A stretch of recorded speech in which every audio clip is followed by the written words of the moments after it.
Tell me about yourself.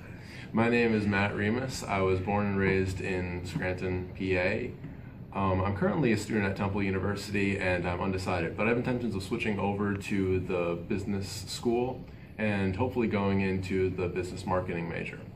I was employed as a lifeguard for the past 4 years, and for the past 2 years, I've been a busser at the Scranton Country Club. I've also worked at the Scranton Cultural Society as a volunteer usher for all of their events that they would have throughout the year. And additionally, I also partook in the creation of the community gardens back in my hometown of Clark Summit. The municipality created a garden that anybody can come in, purchase a plot, and grow their own vegetables to do whatever they please to do. Hopefully can get into a job that is based around horticulture or agriculture. Your greatest achievement. My greatest achievement was when I was a freshman in high school. I was on the Science Olympiad team, and we managed to go all the way to states, which was a pretty big move up from when I was back on the middle school team. Since we were really unable to get anywhere, we were actually a very poor team. But I was able to take part, and I was able to get 3 of the medals of the different competitions that I was in, including a glider, which I was able to have one of the highest times in our grouping. The other 2 events I had were 2 knowledge-based events, where one of them was based on astronomy, and I believe the other one was based on topographic maps.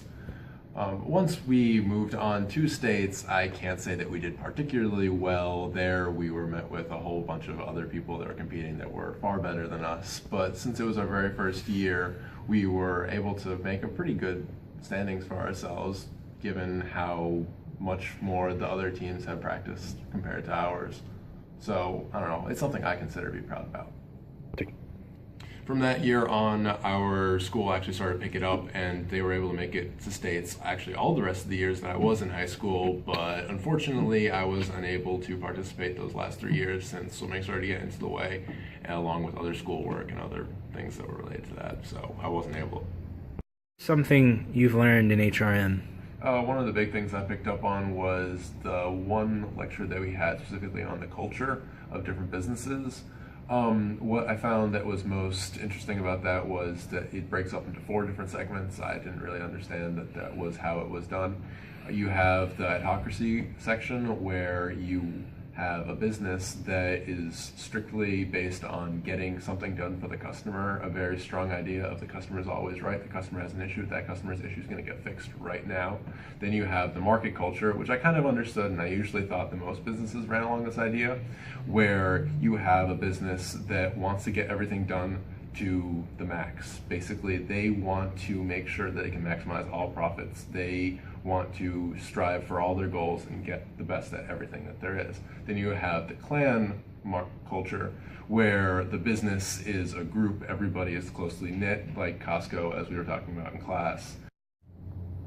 And then you have the last one, which is the hierarchy culture, where you have a very strict set of tiers where people fall into place. You'll have the very top person, then going down, so on and so forth. And this sort of culture is used when you have like high stress areas, so you have like hospitals where you'll have the head person, and then going down to like doctors and nurses and what so forth. I also have this in sort of like militaristic sense, where you definitely have like a commander, and then you'll have privates and whatnot going down. It's a sort of scenario where you need to make sure you have somebody commanding the group and know who's in charge.